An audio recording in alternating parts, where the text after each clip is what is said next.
Hola amigos y amigas, compañeros y compañeras de ANEF. Estamos acá en una edición especial que estamos haciendo, ¿no es cierto?, de unos programas, de unas cápsulas especiales acerca de nuestra campaña Apuremos el Tranco en todo este proceso legislativo que tiene que ver con pensiones, con pacto fiscal y tantas cosas más. Y hoy conversaremos junto a Ricaredo Galvez, que él es de la Fundación Sol. Una fundación que la verdad que de nombre es bastante conocida, han hecho muchos estudios, siempre los nombran, pero me gustaría partir por ahí, Ricaredo, que nos cuentes qué es y que a qué se dedica la Fundación Sol. Sí, buenos días, Harold. Gracias por la invitación a ustedes como NEF y también felicitaciones por la instancia de poder llevar estos contenidos.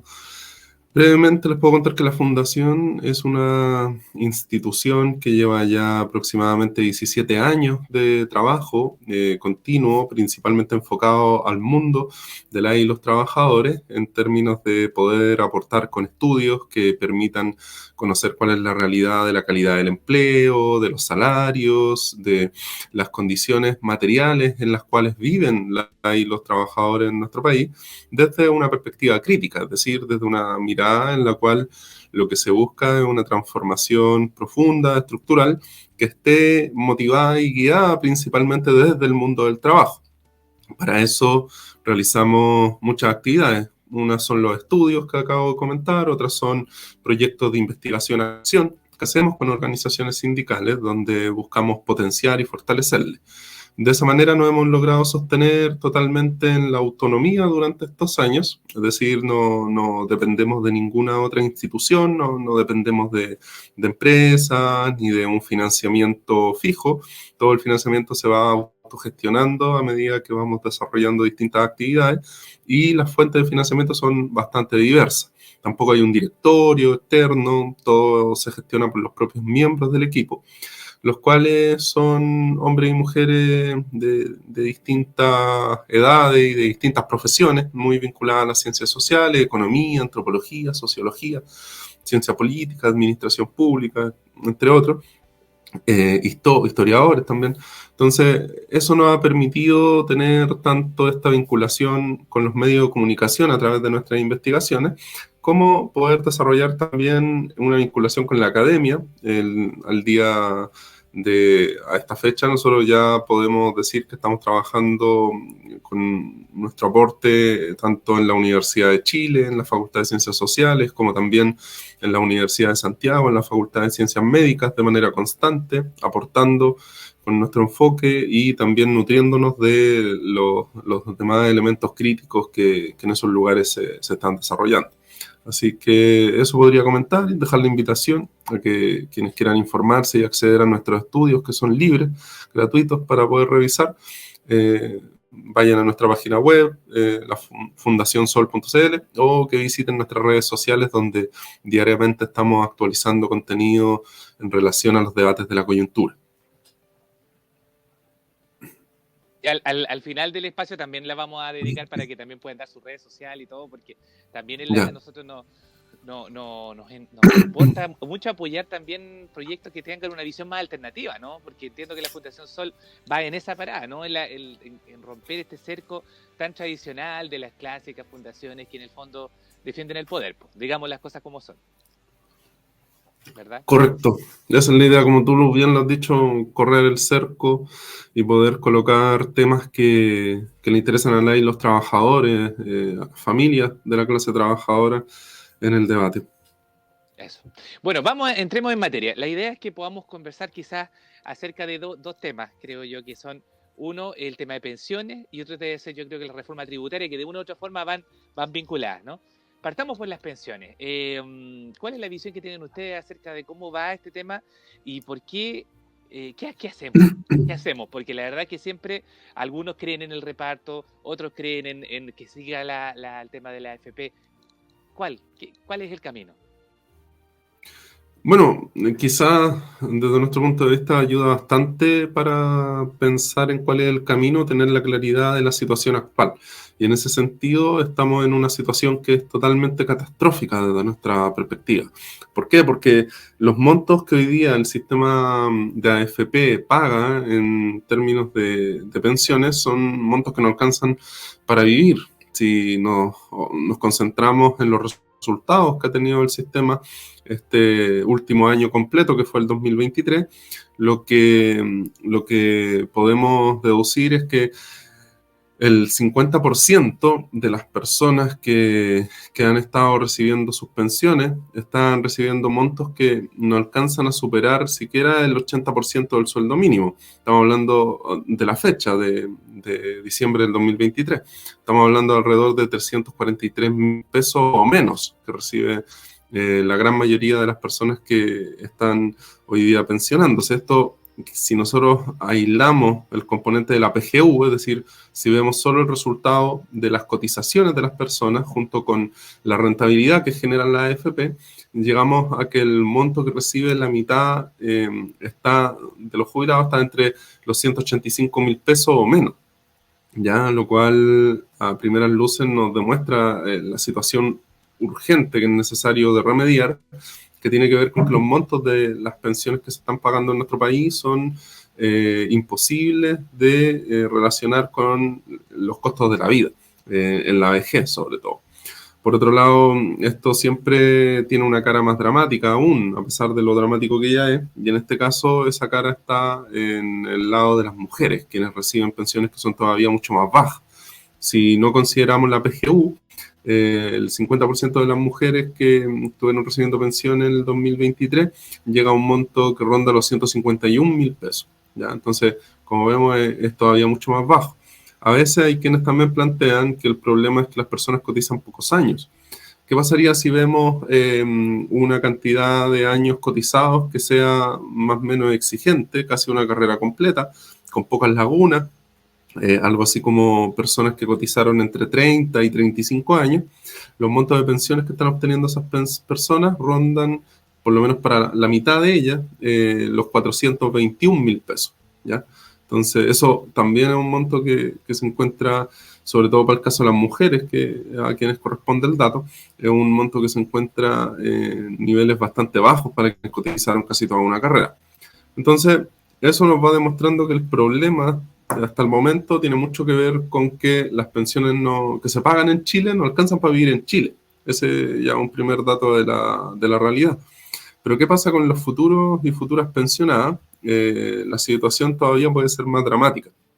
Por ejemplo, si miramos quienes están cercanas a su edad de jubilación, o en el caso de hombres y mujeres, por ejemplo, en el caso de los hombres, 8 de cada 10 hombres que están entre su edad de jubilación, entre los 60 los 65 años, tiene acumulado en su fondo, en su cuenta de capitalización individual, 50 millones aproximadamente o menos. ¿Qué podemos pensar o más o menos qué tipo de pensiones podríamos estar hablando con esos montos? Son pensiones que van a depender de la modalidad que la persona elija, si es retiro programado o renta vitalicia, ¿ya? Pero son montos bastante bajos. En el caso de las mujeres, por ejemplo, son 9 de cada 10 mujeres las que tienen menos de 50 millones o menos. Y en ese caso, por ejemplo, si las mujeres que están en esa situación se jubilaran en modalidad de retiro programado, por ejemplo, estarían optando a pensiones que rondan cerca de 240.000 pesos, ¿ya? O sea, son bastante bajas y la mayoría de las mujeres, en este caso 9 de cada 10, que era el dato que había dicho antes, tiene alrededor o tiene montos que son bastante bajos, que en este caso podríamos decir rondan alrededor de los 10 millones de pesos ahorrados en sus cuentas de capitalización individual, y en ese caso, con esos montos, estarían llegando a pensiones de alrededor de los 47.000 pesos. O sea, también bastante baja, y que siguen dando cuenta de que por donde miremos este sistema, lo que nos queda de conclusión es que el sistema de AFP, de cuentas individuales que administran la AFP, no es un sistema que esté pensado para pagar pensiones suficientes. Entonces, ¿cuál es la solución o por dónde avanzar? Y ahí, desde Fundación Sol, desde hace años, hemos venido apoyando lo que los propios trabajadores y trabajadoras han impulsado, que ha sido una propuesta por un sistema de reparto solidario con financiamiento tripartito y con un fondo de reserva técnica. Y acá es muy importante también lo que tú decías, porque cuando planteaste que algunos creen en la AFP, otros creen en el reparto, ahí hay algo de fe, podríamos decir, ¿verdad? Cuando pensamos, bueno, yo creo en esto, pero más allá de aquello, de lo que podamos creer, quizás es muy importante fijarnos en la evidencia. Y la evidencia comparada, cuando miramos el resto de los países del mundo, lo que nos muestra es que la gran mayoría, más del 90% de los países del mundo, tiene sistemas de pensiones que se basan en esquemas públicos. Es decir, su base, su nivel más fuerte tiene que ver con esquemas similares al reparto.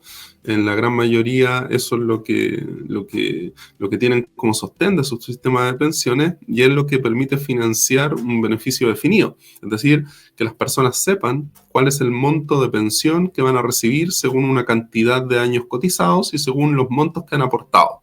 Eso este sistema no lo entrega. El sistema de cuentas individuales no te da un beneficio definido. Todo depende del momento en el que te vas a jubilar, de si eres hombre o mujer, si tienes cónyuge, si tienes hijos, cuánto aportaste.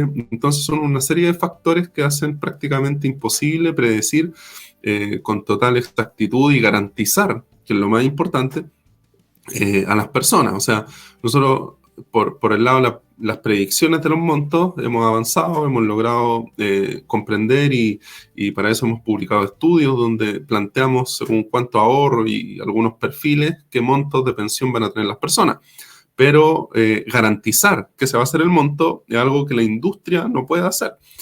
¿Por qué? Porque eso depende de los vaivenes de las inversiones que realizan las AFPs con las cuentas de capitalización individual. Y como sabemos, eso puede presentar pérdidas, puede presentar rentabilidades positivas, pero es algo que no se puede predecir con exactitud. Solo se puede estimar a partir de los montos ya acumulados cuánto podría ser. Pero el monto real de la pensión es algo que las AFP no logran garantizar. En cambio, los sistemas de reparto, lo fundamental es que se establezca esa garantía para que las personas se puedan planificar.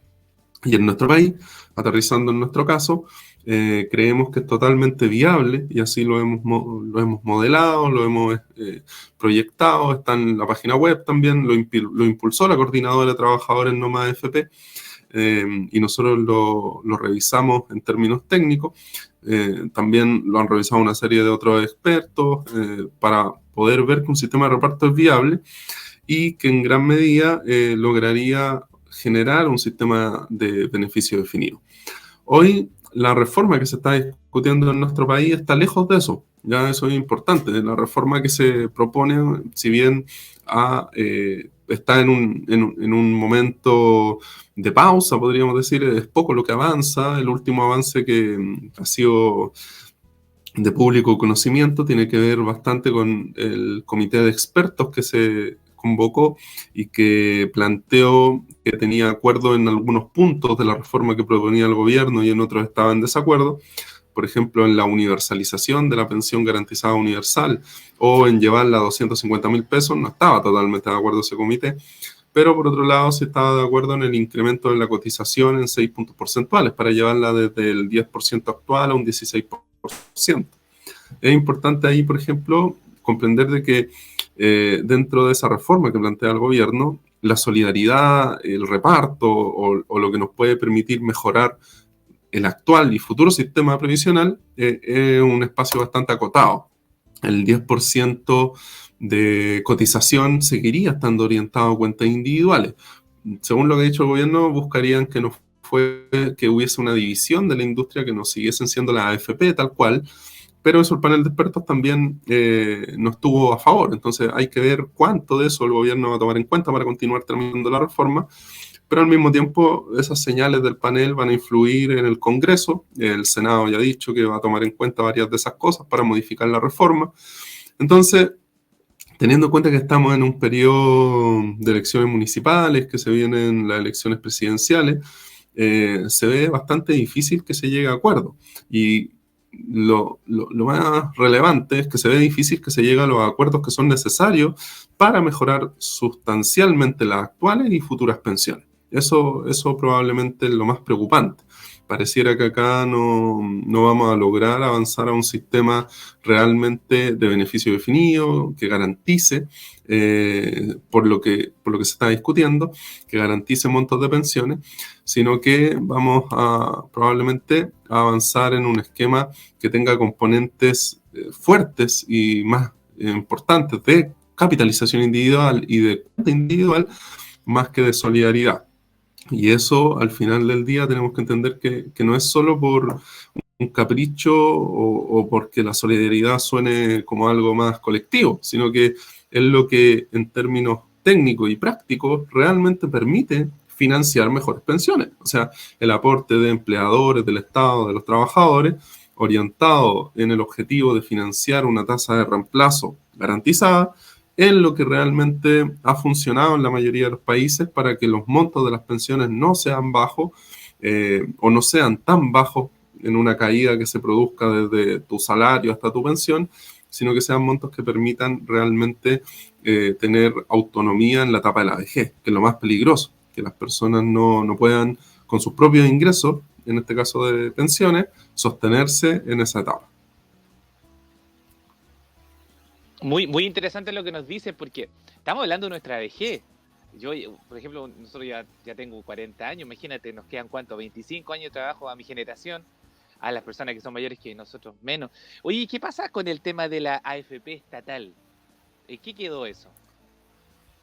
Sí, bueno, eso es importante de despejarlo inmediatamente. O sea, aunque la AFP se vista de Estado, sigue siendo AFP. Y eso es muy importante de entender que acá el problema no es estrictamente con que sea AFP, sino que el problema tiene que ver esencialmente desde el punto de vista técnico y político, tiene que ver con que lo que administran la AFP son cuentas individuales. ¿Ya? Entonces, el tema son las cuentas individuales. ¿Por qué? Porque en gran medida las cuentas individuales van a mantener el nivel de financiamiento y el nivel de pensiones que se están pagando actualmente y están enfocadas en un esquema de contribución definida. Es decir, tú sabes cuánto es lo que va a aportar, eso se mantiene fijo en el tiempo, que en este caso ha sido un 10%, pero no hay un beneficio definido. Es decir, tú no sabes cuál va a ser tu pensión futura. Eso, como había dicho anteriormente, no se puede garantizar. Entonces, si la AFP es estatal, probablemente otras problemáticas van a ser menos fuertes, como las que tienen que ver a veces con los costos de administración o las que tienen que ver con dónde se invierte el dinero. Pero al final del día no tenemos que perder de vista que estos elementos, si bien son importantes, lo central y lo urgente es el monto de las pensiones que hoy día paga el sistema. Porque es ahí, en el monto de las pensiones que se pagan, donde estamos viendo el daño material que se produce en la vida de las personas. Entonces, si es una AFP estatal, no significa que va a poder garantizar mejores pensiones que la AFP privada. Eso debemos despejarlo y hay que tenerlo muy claro. A menos que, por ser AFP estatal, tenga una mayor PGU, tenga otro tipo de componentes, cosa que yo creo no ha estado en el debate. O sea, sería algo probablemente en el escenario actual prácticamente imposible de aprobar, porque sería una AFP que desde la perspectiva del mercado, que es la que domina este tipo de discusiones en el Congreso y de parte de muchos expertos que se plantean como tal y opinan al respecto, dirían que hay una competencia desleal. ¿Por qué una AFP del Estado va a tener que tener más garantía y ser más atractiva que la AFP privada? Entonces, lo peor que podría pasar es que se generen incentivos que finalmente también terminen subsidiando a las AFP privadas. Si nos damos cuenta un poco de eso es lo que ha estado ocurriendo en las últimas décadas. O sea, en las últimas décadas, las bajas pensiones del sistema privado de AFP se han visto amortiguadas, se han visto menos malas, porque han existido componentes como la pensión básica solidaria, el aporte previsional solidario y ahora estos últimos años la PGU. Como dije al principio, si no fuera por la PGU, las pensiones que reciben las personas hoy día serían todavía mucho peores de lo que ya son. Entonces, eso demuestra cómo ha sido el Estado el que a través de los gastos generales, a través de los impuestos que pagamos todos y todos y los trabajadores, ha tenido que gastar más para sostener un esquema privado que no da abasto y cuyo principal objetivo y lo que mejor ha hecho el sistema de AFP es invertir en los grandes grupos económicos de nuestro país. O sea, y en los grandes bancos. O sea, al final de cuentas, ahí es donde está el dinero fresco mes a mes, en lugar de en los bolsillos de los jubilados o en un fondo de ahorro colectivo nacional que permita realmente seguir manteniendo un esquema solidario. O sea, incluso, como dije al principio, lo que nosotros proponíamos junto con la coordinadora Nomad FP estaba muy relacionado con un sistema solidario que financiara pensiones suficientes con tasas de reemplazo definidas, garantizadas, pero que además tuviera un fondo de reserva técnica de pensiones. Es decir, este gran fondo que se va a ir alimentando de lo que no se ha ocupado para pagar las pensiones inmediatamente. Eso ya lo tienen muchos países que tienen sistema de reparto y que no pagan las pensiones como dicen algunas caricaturas de que todo lo que entra se pagan pensiones. Eso por lo general no es tan así. Si uno observa hay poca convicción por un sector y por otro lado hay un total apego al sistema de cuentas individuales. O sea, eso es tanto por el beneficio que esto genera en el gran capital y que finalmente eso se traduce en un favorecimiento de las grandes riquezas. Pero por otro lado es bastante difícil poder comprender por qué, a pesar de toda la evidencia, a pesar de todo lo que se ha puesto sobre la mesa, todavía no hay una claridad respecto de cuál es la solución adecuada y por qué a veces aparecen propuestas que son difíciles de comprender en el contexto actual, como por ejemplo los retiros, que muchas veces uno podría pensar, bueno, pero ¿cómo esto contribuye, verdad, a mejorar el sistema previsional? Se podía entender en la pandemia aquella propuesta cuando había una crisis mayúscula que nos tenía con bastante incertidumbre, ¿verdad? Y que ahí fue finalmente lo que se terminó haciendo. Pero actualmente los problemas que persisten en términos de ingresos, que no es que con la pandemia que acabó ya hayan acabado los problemas de los bajos ingresos, eso persiste, pero son problemas que están mucho más vinculados con el mundo del trabajo, o sea, están vinculados con la necesidad de negociaciones colectivas sectoriales, ramales, que permitan realmente poder mejorar los ingresos y la calidad del trabajo y no directamente con tener que estar realizando retiros del fondo de pensiones. Esto porque también se produce ahí un efecto que es desigual. Hay quienes tienen mucho más dinero ahorrado, hay quienes van a poder realizar un mayor retiro que otros. Entonces también es algo que al final del día es como decir rásquese con sus propias uñas. Creemos que esa situación de falta de convicción para avanzar en un sistema de reparto muchas veces tiene que ver con cuáles son los intereses reales que motivan esta discusión o que motivan el planteamiento de reforma, que muchas veces no son realmente mejorar las condiciones de vida de la clase trabajadora, sino que son mantener algunas líneas macroeconómicas o sobre todo no disgustar al gran empresariado, que creo que es lo que muchas veces ha estado primando en el debate. Definitivamente por ahí va la cosa. Y en el caso de, aprovechando el tiempo y tu conocimiento, hay que sacarle el jugo a los invitados cuando son buenos. el caso del tema tributario, la reforma tributaria, que principalmente va de la mano de la reforma de pensiones, ¿no? Porque ahí está la plata. ¿Cuánto destinamos para, o no? ¿Cómo van relacionados ambos? Bueno, eso es lo que ha planteado el gobierno. Incluso el ministro de Hacienda ha sido bastante explícito en muchas ocasiones con respecto a que este pacto fiscal no solo incluso estaría vinculado con el mejoramiento de la PGU, estaría vinculado con cambios que son necesarios en términos de los montos de las pensiones, sino que a propósito del subsidio de la luz, por ejemplo, también lo planteó. También planteó que si no hay pacto, si no se está avanzando en la materia tributaria, es difícil que puedan darse otro tipo de asistencia. Entonces, al final del día, claro, esta reforma tributaria lo que está planteando es realizar algunas modificaciones que puedan incrementar la recaudación, pero tampoco estamos hablando de una reforma estructural, o sea, tampoco estamos hablando de un cambio totalmente sustancial o radical.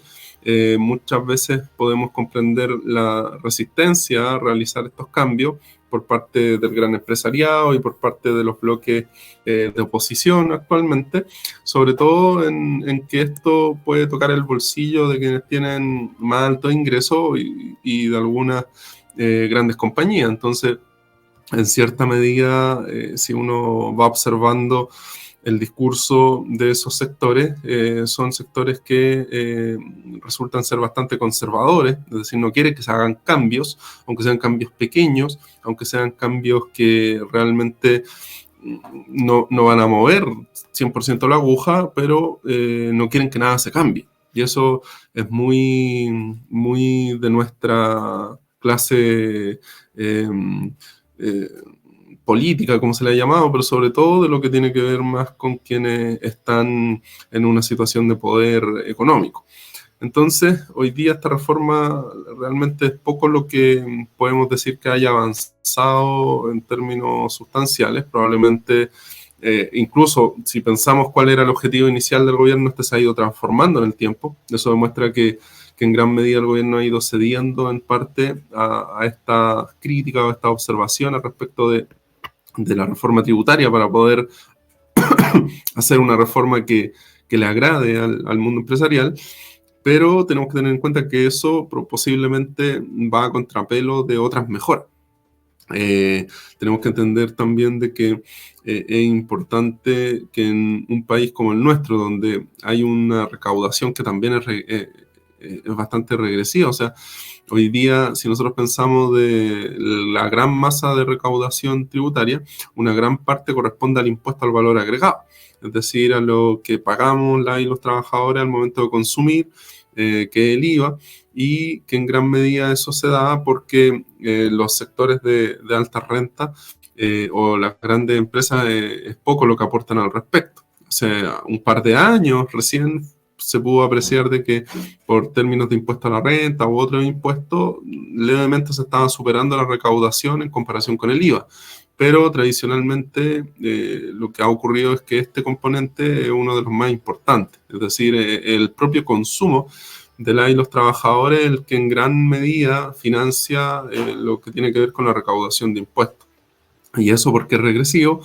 Porque son y los trabajadores de bajos sueldos los que destinan más de su salario a el consumo, dado que sus salarios son más bajos. Entonces, al final de cuentas, es poco lo que les va a quedar a ellos para poder ahorrar, por ejemplo, o para poder hacer otro tipo de gasto. Y eso se relaciona directamente con otro componente que es dramático en nuestro país, que tiene que ver con la deuda. Ya Chile tiene una alta cantidad de personas que se encuentran en una situación de endeudamiento, pero más preocupante aún es la cantidad de personas que se encuentran en una situación de deuda morosa, ya por distintas situaciones. El número de personas que tienen una deuda morosa, es decir, que no están logrando pagar su deuda en las fechas comprometidas al día, supera los 4 millones de personas. Incluso cuando miramos otro tema que se está discutiendo ahora, que es el crédito con aval del Estado, vemos que la morosidad en este caso ha ido aumentando en los años. Incluso el 2022 alcanzó uno de los registros más altos de los que se tiene en el último tiempo, y el 2023 esto fue superado, llegó a cerca del 64% ¿ya? De morosidad, lo cual que equivale a cerca de 540.000 personas que están con deuda morosa, solo por estudiar en ese caso. ¿Ya? Entonces, ahí, o sea, en este caso por el crédito anual del Estado, más las otras 4 millones que están en deudas con la banca, con el retail, con distintas instituciones financieras. Entonces, en gran medida, hay acá un tema cuando hablamos de los impuestos, incluso cuando hablamos también de las pensiones, temas que se conectan de manera bastante estrecha. Por ejemplo, el incremento de las personas morosas mayores de 60 años, de 70 años, relativamente superior al incremento de otros segmentos de la población de menor edad, lo cual quiere decir que las personas, dadas las bajas pensiones, los bajos ingresos en la vejez, también tienen que endeudarse y muchas veces no pueden pagar esas deudas.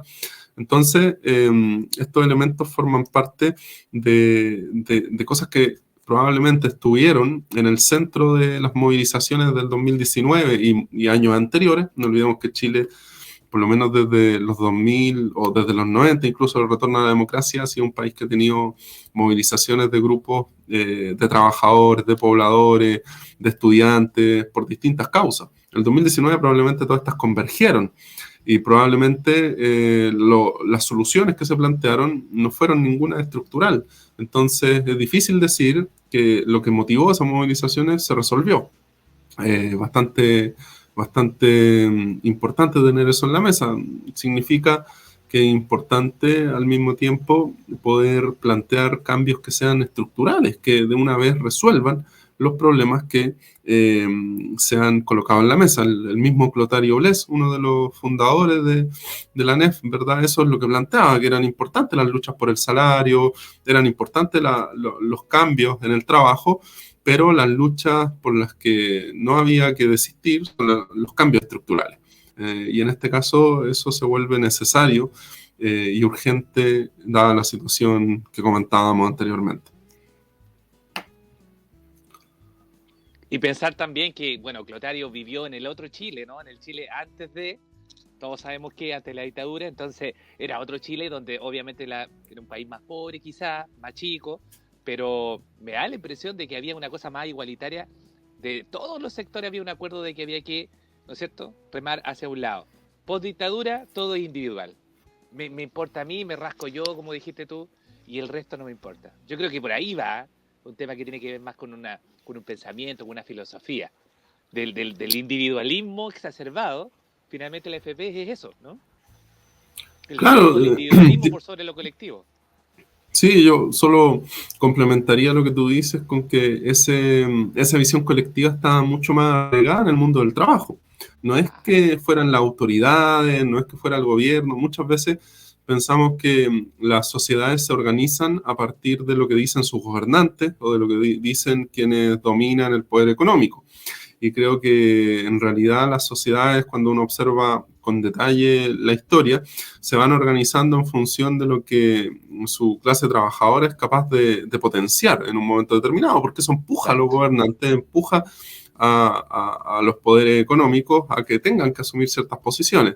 Y en ese contexto que tú indicabas, claro, teníamos una clase trabajadora mucho más bien organizada, mucho más cohesionada, un sentido de lo colectivo mucho más amplio, distintos tipos de organizaciones que eran capaces de impulsar distintas perspectivas programáticas.